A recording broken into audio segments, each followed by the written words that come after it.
Rinkdamiesi sunkesnį kelią, Homo sporticus rizikuoja savo gyvybę, orumu ir sąžine.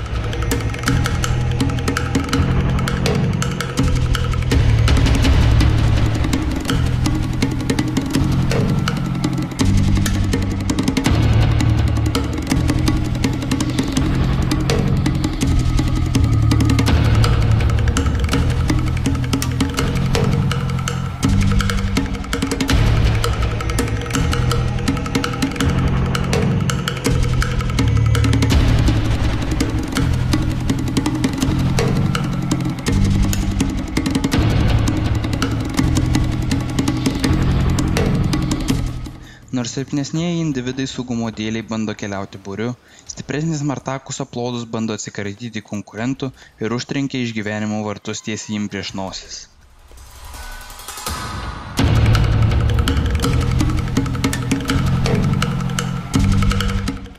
Ne visi sugrįžta iš šios kelionės, bet sugrįžusieji pakyla vienu laipteliu savo bandos hierarchijoje. Šis sunkus kelias nėra vienintelis būdas prasimanyti maisto. Kai kurie individai bando užsitarnauti kitų palankumą ir paramą, suteikdami jiems šansą gauti maisto kovojant tarpusavyje.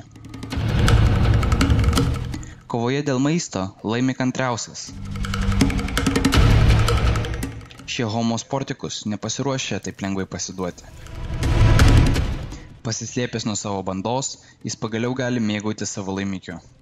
Tačiau maistas kai kuriems netinka. Tai, kas nėra valgoma vienam, kitam yra kasdienis išgyvenimo šaltinis. Šioje bendruomenėje yra susikūrusios savitos taisyklės, tačiau Gustus Maximus ir Jurus Suicidus paneigia bet kokį jų egzistavimą. Jie ne vieninteliai laužantis taisyklės.